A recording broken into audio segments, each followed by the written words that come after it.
Là, je suis dans le FOMO total, les gars. Je suis dans le FOMO total, les gars. Terrible si je prends un short maintenant. Terrible. Je suis une grosse merde si je prends un short maintenant, les gars. Allez, je rentre dans le short. Hello, les gars. Ouf. Allez, passons sur TradingView. Et sur le BTC, qui a 61 700. Bon, qu'est-ce qu'on va faire aujourd'hui, les gars? On va faire un truc très très simple, parce que tout nous ramène ici. Là, le prix du BTC est en train de partir depuis 15 heures. Donc on est sur une belle session européenne et début américaine en hausse. On sort des points pivots d'aujourd'hui et d'hier. On sort des volumes échangés du volume profile et on sort même de la VWAP.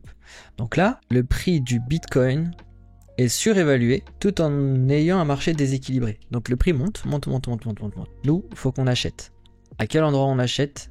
On achète au prix juste, c'est-à-dire ici, tout simplement. Donc là, on va mettre notre zone. Regarde, là, c'est les 2 points pivots. C'est le POC, l'équilibre de ces derniers jours. Hein. Si je fous un truc comme ça, on va être ici, dans cette zone, bien sûr. Ah, c'est un peu plus bas même. C'est ici, ok, c'est un peu plus bas. On va garder ça comme ça. On va garder plus les volumes que le point pivot. Et on a même la VWAP qui est dans cette zone. Donc, on a tout intérêt à acheter si le prix arrive par ici cet après-midi. On peut cacher tout ça. On y revient très vite. Hein. On y revient très vite, les gars. Bravo à tous ceux qui ont long. Hein. Parce que je pense qu'il y en a eu. Il y en a eu des acheteurs. Avec la belle chute du BTC, la belle chute du Solana, il y en a qui ont rechargé. BTC qui ouvre encore en hausse. Hein. Ça pousse, les gars. Malheureusement, on attendait un retour dans cette zone pour acheter. Front running. Mais je comprends pas, en fait, je comprends pas le message. T'as jamais vu un prix partir sans toi? T'as jamais vu un prix tomber sans toi? Les opportunités, il y en aura à l'infini, puisque le temps est infini. Donc se faire front run, c'est rien du tout en fait. Je comprends pas. Bon, je vais mettre une petite alerte et en attendant, je vais aller regarder ce que fait le gold. C'est très très fort le gold hein, ce matin. Ouais, j'ai rechargé le Siacoin. Encore et toujours. Et j'ai rechargé. Bon, j'ai pas des objectifs court terme. Hein. C'est un peu plus long terme. J'en ai un peu sur Kraken, j'en ai sur Mexé. Je mets pas les œufs dans le même panier et puis voilà, j'attends. Bon, ça tombe, mais avec très peu de volume. 3 échecs consécutifs au niveau des 800. Bon, premier trade de la journée, c'est sur le Dodge. Il est assez risqué, mais je pense qu'il sera pas mal. Je suis rentré en long à 404, 12 404. Et on va être très prudent parce que il reste corrélé au BTC, mais en gros quand le BTC tombe, le Dodge tombe beaucoup plus que quand le BTC monte. Le Dodge monte aussi, mais beaucoup moins que sur les baisses. Donc on va voir, il n'y a pas eu le gros pump attendu, alors que le BTC lui, il est sorti de cette zone, hein. Il est sorti de cette zone ici. Donc là, je traite seulement la corrélation. Pourquoi je l'en pas le BTC? Parce que sur mon money management, enfin sur mon objectif de trade, j'allais prendre juste ça. Je pensais vraiment pas que ça allait aller plus haut. Sur le Dodge, le trade est plus intéressant. Je suis rentré à 404. Si on sort de là, tu vois, on est plus loin. On est beaucoup plus loin. Si on sort de là, on va chercher plus haut. Et je vais me mettre à bœuf. Parce que celui-là, il est assez risqué. Au moins, je sécurise. Il a les 200, hein. Il est aux 200, le coquin. Il les a eu. Le Dodge qui suit timidement, mais qui suit. Et c'est là que j'attends. C'est là que j'attends le Dodge pour savoir si je clôture ou si je le laisse pousser. Je suis rentré à 404, hein, mais j'aimerais bien la sortie aérienne du gardien. Juste une sortie au 12 500. À 8 ticks de me faire TP, hein. Ouais, il a la même hauteur. Enfin, il est monté aussi haut sur Mexé. Allez.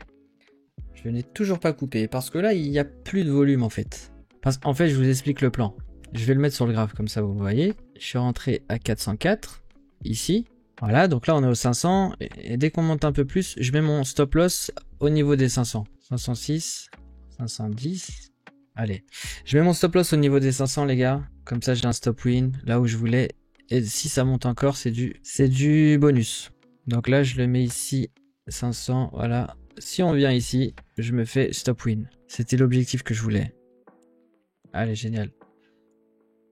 Je monte à 510. Ouh! Pas encore. Je vais me faire SL. Enfin, je vais me faire stop win. Ouais, c'est bon, je suis sorti. Bon, c'est pas grave. Je rate 10 ticks. Je suis sorti à 510. Ah, je me suis fait stop win juste pour me faire chier. Par contre, ce trade c'est chaud, on dirait les fakes réels sur Insta, ça monte ligne droite quand même. Waouh. Je pense que je me suis fait troll sur le Dodge. Bon, on va pas cracher dans la soupe. Quand on gagne, pas de frustration. Honnêtement, je pensais pas qu'il allait pump à ce point. Non les gars, non. Je vais prendre un trade risqué les gars. Je le prends. Je viens de shorter le... Oh, je viens de shorter le dodge. Incroyable. Je l'ai shorté, il est tombé. Je suis pas rentré tout en haut. Hein. Je suis rentré à 28. Je suis rentré juste là. 478. 478. Celui-là, il est assez risqué. Hein. Mais je l'aime beaucoup. Je suis contre le flux. Enfin, non, je suis pas contre le flux. Je suis à contre-tendance. Mais le flux est baissier. Celui-là, on va TP, les gars. J'ai préparé mon alerte. Hein. Bien sûr qu'on va TP, les gars. J'ai aucun doute. Bon, tant pis. Hein. C'était un trade risqué, c'était pressenti. C'était pour le show-off. Hop là. C'est comme les réels sur Insta, mais à l'envers. Je prends le trade. SL. Oh là là là là, BTC qui tombe. Je vais pas reprendre le short, les gars. Là, je suis dans le FOMO total, les gars. Je suis dans le FOMO total, les gars. Je vais pas le prendre. Je vais pas prendre le short. Tant pis. Je sais que je suis dans le FOMO parce que j'ai envie d'avoir raison sur le premier short, hein, sur ce SL. Donc là, j'ai vachement envie de le prendre. On est revenu là où ça défendait tout à l'heure. Terrible si je prends un short maintenant. Terrible. Une grosse merde si je prends un short maintenant, les gars. Allez, je rentre dans le short. Ça réagit bien pour le moment. Prendre, c'est full FOMO là, pas de short. Je suis une grosse merde. Je suis une grosse merde, les gars. Sur ce trade, je suis pas fier. Même si je TP, je suis pas fier. Je me mets à B. On oubliera ce trade, les gars. Tu prends le trade quand même, mais avec... Non, normalement, tu dois... Enfin, ça, c'est ma règle de rigueur. J'ai pas le droit de le prendre, ce trade. J'aurais pu le prendre si je n'avais pas été celle-là. Parce que, en fait, quand je suis arrivé là, j'ai vu le truc tomber, le truc tomber, le truc tomber. Déjà, je rentre hyper tard, je rentre là. Mais je sais que c'est FOMO. C'est putain, merde. Je voulais shorter tout à l'heure, je me suis fait SL et puis ça tombe sans moi, merde. Là, c'est full FOMO. Full FOMO. Allez, tombe, mon copain. Les gars, je sors. Je sors. Parce que, bon, le trade, c'était FOMO, hein. Le capital est intéressant. Bon, je suis sorti à 469, donc c'est bien au-dessus. On oublie ce trade. On est très loin de l'objectif sur le BTC. Le BTC, je l'attends dans cette zone pour prendre un trade intraday. Et là, on s'est vachement éloigné. Vachement. Oh, wow. On va arrêter de trader le Dodge aujourd'hui. Hein, parce que le niveau de frustration est là. Bon, ça tombe, hein. Ça ne tient pas. On arrive doucement dans notre zone. Doucement dans la zone. Ça serait beau d'aller choper l'achat qu'on attend depuis le début. On veut tapion. Non, moi, je veux pas tapion là. Parce que j'ai envie de short. Et là, c'est en train de s'invalider. Je le prends pas, hein. Je veux juste voir un truc. Ok, les gars. Je rentre. Du coup, je suis rentré à 804. Mon stop loss, il est manuel. Il est pas là. Il est bien en dessous. Il est par ici. Mais je fermerai ma position manuellement. Tu rentres en market, tu rentrais en market, ouais. Résumé de l'analyse. Déjà, il y a le contexte global. Le contexte global, c'est un BTC qui monte depuis 9h du mat. Il n'a pas corrigé une seule fois. Tous les shorters là, ils se sont fait piéger. Il n'a pas corrigé une seule fois et là c'est la seule correction. La correction qui se fait bon à des niveaux qu'on avait déjà atteints cette semaine et avec beaucoup de volonté de pousser. Voilà, il y a eu du volume, il y a eu des acheteurs qui se sont fait fumer, etc. On a corrigé le pump qu'on a eu durant la session US. On a eu un pump, hop, on est venu là, correction immédiate. On est allé chercher plus bas. Donc c'est la première réaction, vous vous souvenez, je l'avais expliqué, la première réaction des acheteurs parce que... allez, c'est l'order block, c'est des choses comme ça. C'est le plus bas en gros. Donc il y a des gens qui étaient voilà rentrés par ici, stop loss, enfin un short, un stop loss au niveau des plus hauts là. Et puis des TP bien plus bas. Bah finalement ils étaient dans le rouge, ils ont serré les fesses. Ici première réaction. Bien sûr ça c'est que des hypothèses hein, que je mets dans mon analyse pour prendre mon short. Ça c'est le contexte global. On a eu la première réaction ici avec du volume. Ici, première réaction, il y a eu un peu de volume, hop, on est redescendu, et là, il y a eu beaucoup de volume. Et à partir de là, avec tous ces volumes, voilà, le prix à pump, etc., beaucoup de volume, donc beaucoup d'acheteurs, théoriquement. Qu'est-ce qui s'est passé juste après? On a corrigé la bougie 17h04 avec très peu de volume. Vous voyez, très peu de volume. Donc là, on est venu, bah, tout simplement, fusiller les acheteurs, très simplement. Donc là, à ce moment-là, je me suis dit, ah, j'ai potentiellement trouvé un short, pour continuer ce biais baissier, ce momentum, voilà, petite correction, hop, un short pour aller chercher plus bas.